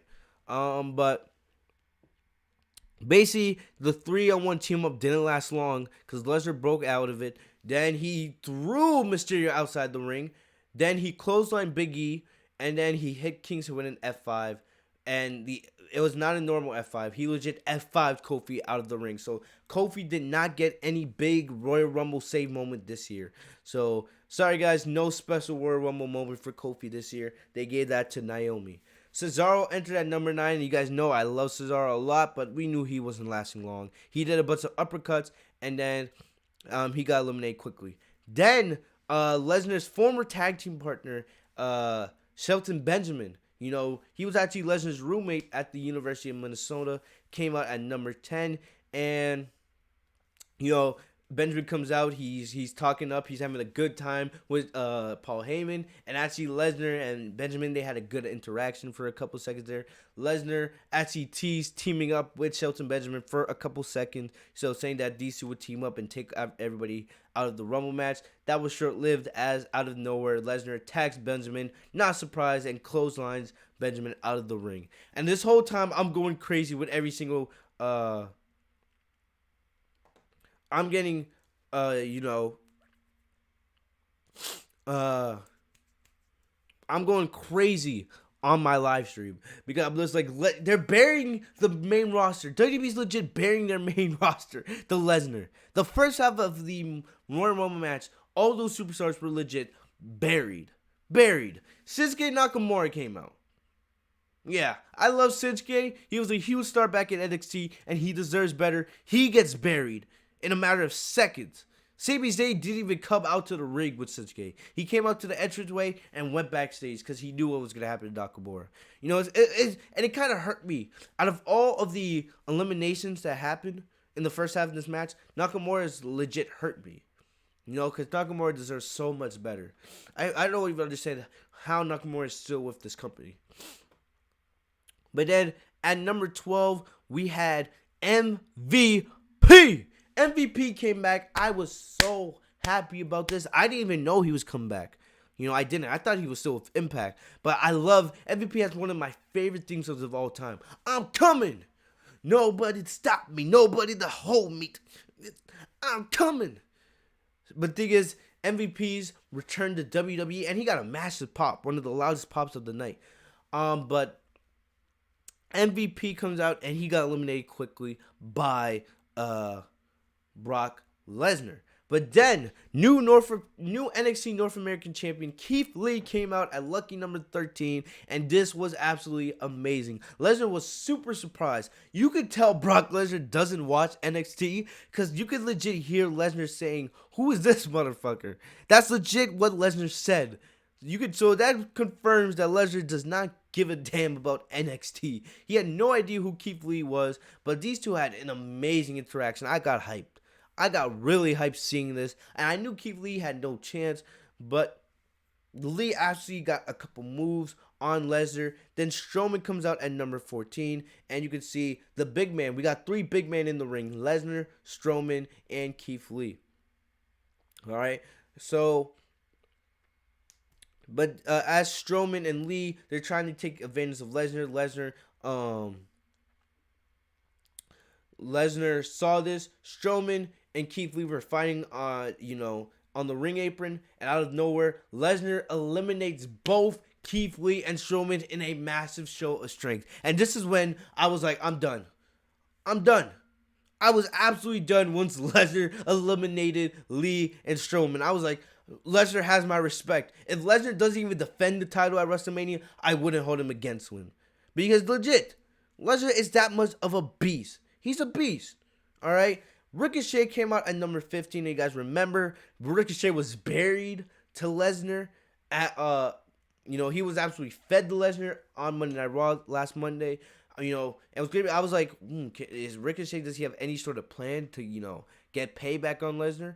Well, it was interesting because McIntyre came out at number 16. And you guys know, anybody that's been watching my reviews the last month, Drew McIntyre has been my pick for over a month. I don't care what anybody says. If you've been watching me for the last month, you guys know that Drew McIntyre was my pick to win this match. He was my pick. And then what happened is, after Lesnar got rid of Ricochet, Ricochet came out of nowhere, hit Lesnar with a low blow, and while he's trying to recover from the low blow, Drew McIntyre comes out of nowhere with an absolute brutal Claymore kick that legit kicked Lesnar out of the match, and I lost my mind. The arena went crazy. I was like, yes, yes, yes. Junior got mad at me because Junior knew that I was right because I've been calling it for weeks. I predicted McIntyre would be the one to eliminate Lesnar, and he would be the one to win the Royal Rumble. He was my pick. I was very, very happy that this happened. Very happy. So basically, they said that McIntyre, they were going to set up Lesnar's opponent for WrestleMania via whoever eliminated him from the Rumble match. And they did that here with Drew McIntyre. And I loved it. I absolutely love it. So, it didn't even matter to me if Drew won the Royal Rumble or not. Just for the fact that he eliminated Lesnar, basically guaranteed that he was going to be feuding with Lesnar going to WrestleMania. McIntyre finally getting his world title shot. Finally getting the opportunity that he deserves. Miz comes out, and he did not, last very long. He ran into a Future Shock DDT, then another Claymore, and got eliminated. The whole time Miz is fighting McIntyre. McIntyre is spending every moment he can just staring down Lesnar.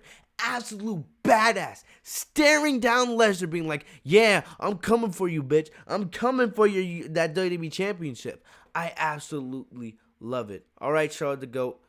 Have a good night. Thanks for coming through to the stream tonight, man. Hope you have a good night. Hope you have a good night, man. You deserve it. You got to celebrate you being right. But at number 18, AJ Styles comes out. AJ Styles comes out at number 18. And I knew McIntyre wasn't going to defeat Styles easily. And right before this, as Lesnar is leaving the arena, he's like, yeah, I'm going to get payback on you. I'm not forgetting this. And, I was starting to think, is John Cena going to come out? Cena, unfortunately, didn't appear. But we will most likely see John Cena on the road to WrestleMania. Cena will most likely have a match at WrestleMania this year. Don't you worry, guys. But then Dolph Ziggler comes out at number 19. Then Carl Anderson came out at number 20. And then at number 21, easily the best moment of the night. We all predicted it. We all knew it was coming, even though he teased hard on his social media page that he wasn't coming back and everyone was full of shit. We knew he was doing this because he didn't want people to think he was coming back. Playing us perfectly. Edge came back. You think you know me. The crowd erupted. Easily the best pop so far of 2020. Probably will be one of the best, if not the best pop of the entire year when we look back at this year, God willing. Man, but everyone went crazy. Edge comes out. He has the pyro. I'm losing my mind. I was so happy to finally see Edge. He looks in great shape. The only thing I will say about Edge, the only negative is he looks his age. Alright, it's been nearly a decade since we last saw Edge, and you can see he definitely has a couple wrinkles. He has the gray beard, so he's not in the same shape he used to be. But I was so happy to see Edge cleared, so happy to see Edge finally back. Alright, he came in and he started spearing everybody, and he looked like he had not forgotten to wrestle, man. But then his momentum stopped. AJ Styles hits him with a Pele kick, but Styles ran into a spear as Ed got some revenge. King Corbin comes in as number 22. Matt Riddle came out to a huge ovation at number 23. But to be honest, as great as it was to see Matt Riddle in the Royal Rumble, I knew it wasn't going to mean anything now that Lesnar was out. Because we all wanted to see that interaction between Riddle and Lesnar. Especially after hearing what happened between the two backstage. You know, maybe one day we will eventually get Lesnar. Because I'm telling you, Lesnar versus Matt Riddle is gold. Gold.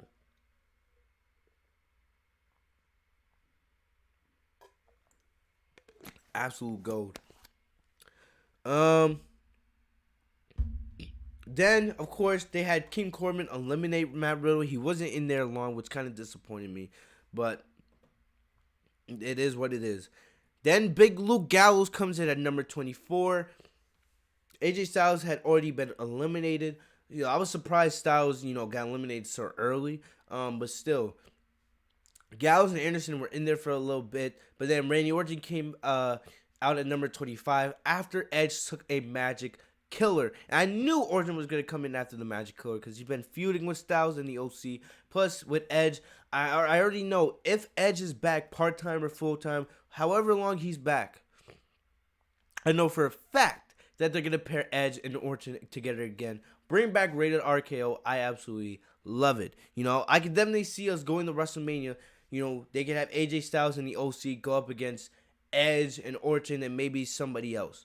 Maybe like an Aleister Black or something like that.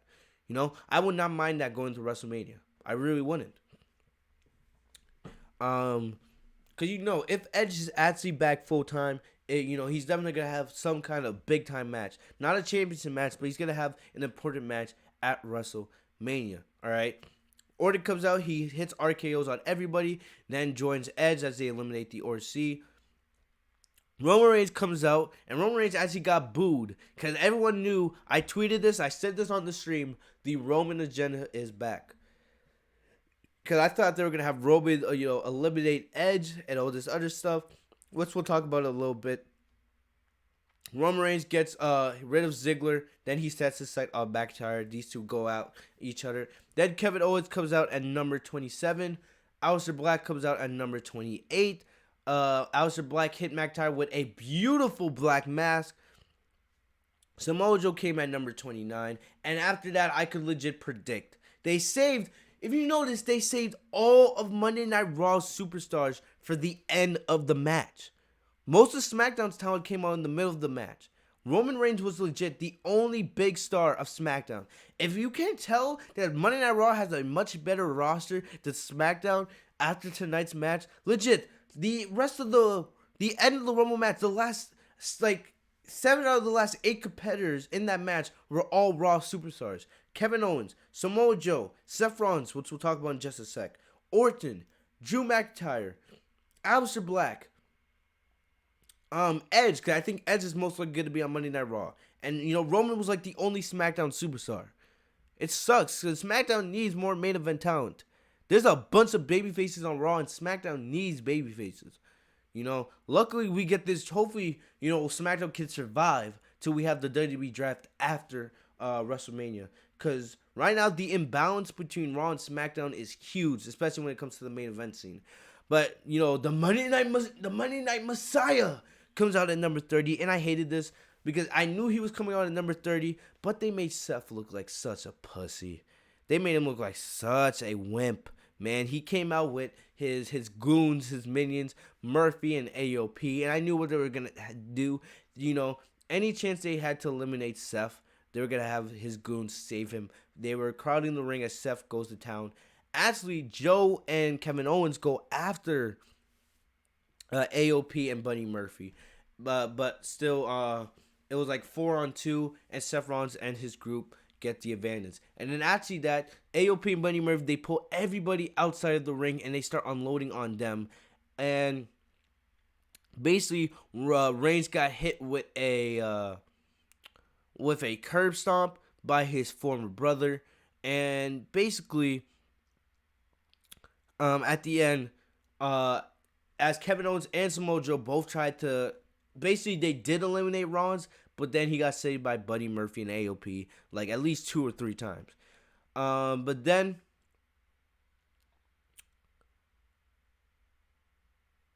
yes, but then Rollins, knowing that he was the only one in the ring, it became a 1-on-5 situation because after Joe and Owens got eliminated, they were like, screw it. We're not in the match anymore. Let's keep Seth from winning it. So they attack AOP and Buddy Murphy, which we'll see continue on Raw tomorrow night. And that leaves basically Rollins in a 1-on-4 predicament. Rollins is now in the middle of the ring with Edge, Orton, McIntyre, and Reigns all crowding him. So then Seth Rollins tries to ask Roman Reigns for help, like, hey, we used to be brothers, man. Help me out here. But then Reigns, seeing that he knew he got curb stopped earlier by Rollins, hits Rollins with a Superman punch. Orton then hits Rollins with a power slam. McIntyre hits with a Claymore. And then Drew McIntyre eliminates Seth Rollins from the match. Then we're down to the final 4. Orton sends Roman Reigns shoulder first into the ring post. McIntyre pounds away on Edge. People are saying this is awesome. This was pretty damn cool. Then we see Edge and Orton team up for a double RKO on McIntyre. I'm, logic gap because, they didn't try to eliminate McIntyre. They just stood there. Then Orton teased RKO on Edge, but he said he was just kidding. But Edge became the true predator here. Edge became the true apex predator, turning on Randy Orton and then eliminating his friend, bringing the field down to 3. Then Reigns and Edge paired off, going up against one another. I could definitely see Edge versus Roman Reigns at some point because WWE wants to have Roman Reigns beat every single legend. It's part of the Roman agenda, of course. Roman Reigns go for a spear, but Edge dodged it, and then he showed Roman Reigns, this is the way you do a spear. A beautiful spear. Then they're battering on the apron. I thought what they were going to do here is have McIntyre Claymore both Edge and Roman off the top rope, which would have been absolutely crazy. But Reigns actually sends Edge to the floor, and that leaves Reigns and McIntyre as the final 2. It feels like Reigns is legit the final 2 every single year. Every single year. We can go back to almost every year of the Royal Rumble. In 2014, when he eliminated the most men, and then got eliminated by Batista. In 2015, when he won the Royal Rumble. In 2016, when he got eliminated, he was in the final 3, and then Triple H eliminated him and Dean Ambrose to become WWE champion. In 2017, Roman Reigns and Shinsuke Nakamura were the final 2. In 2017, it was Reigns and Randy Orton that were the final 2. In 2018, Reigns and Nakamura were the final 2. And last year, who won the World? And the only reason why Reigns wasn't in the final 2 last year at the Royal Rumble match is because Reigns was still dealing with leukemia. That was the year that Rollins won the Rumble match. But almost every year that Reigns has been in the Rumble match, he's always been at least in the final 3. Absolutely ridiculous. You can tell that the Roman Reigns agenda was in full effect. Pisses me off. And I really thought they were going to have Roman Reigns win because, they already basically set up McIntyre and Lesnar by having McIntyre eliminate Lesnar early on in the match. But Reigns hit McIntyre with a Superman punch, and it looked like it was going to be Reigns' night. But Reigns got hit with a Claymore kick out of nowhere. McIntyre gets revenge on Reigns, because remember how many times they fed Roman Reigns? How many times they fed Drew McIntyre to Roman Reigns over the last couple years? McIntyre gets the ultimate payback by hitting Reigns with a devastating Claymore kick and eliminating Roman Reigns. McIntyre wins your 2020 Men's Royal Rumble match. The crowd went crazy. I was going crazy on my stream because I called it. Absolute perfect. McIntyre is now a full-fledged babyface. The crowd is going absolutely wild, man. And you could see the emotion on Drew McIntyre's face.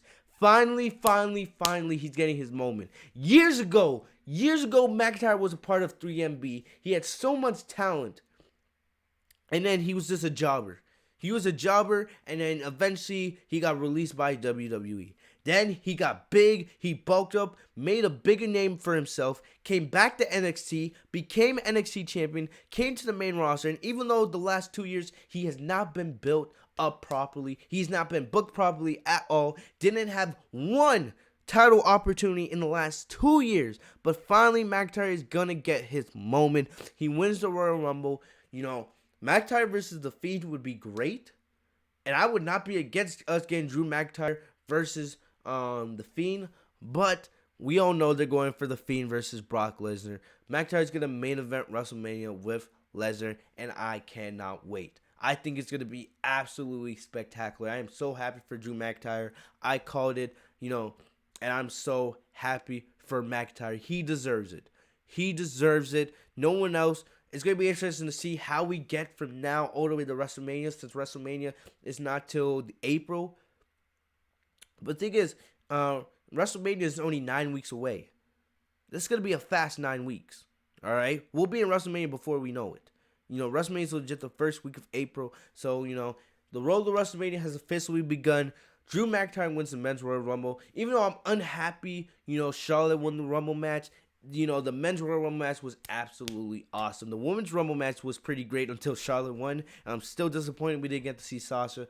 But the Men's Royal Rumble match was absolutely awesome. McIntyre finally gets his moment, and I'm so happy for him. All right?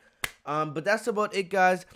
I want to thank you guys for being here for the review tonight. Man, this has been a long review. I've been streaming all night. We had like a 3-hour live reaction stream earlier today, and we just did nearly a 2-hour podcast reviewing the Royal Rumble. If you guys watched the whole thing, I want to thank you guys for the love and support, man. You guys are awesome. I'm going to get out of here. It's been a long night. I'm tired. I've been talking a lot. I need the rest of my voice. Got class in the morning. Need to get some sleep. Thank you guys for everything. As always, we'll most likely be back with a Monday Night Raw review tomorrow night. All right, so make sure you guys are here for that. Follow me down on social media. The links are in the description down below. If you guys enjoyed the review, if you guys enjoyed the podcast, make sure to like, comment, subscribe, enable notifications by clicking the bell next to my name, Fistmonk TV, so you guys are notified every time I post a new video. One last time, man, I just want to say rest in peace to Kobe Bryant and his family. Still heartbroken about that. Heartbroken about Kobe and his daughter Gianna. God be with his family. It's sad. It's really sad.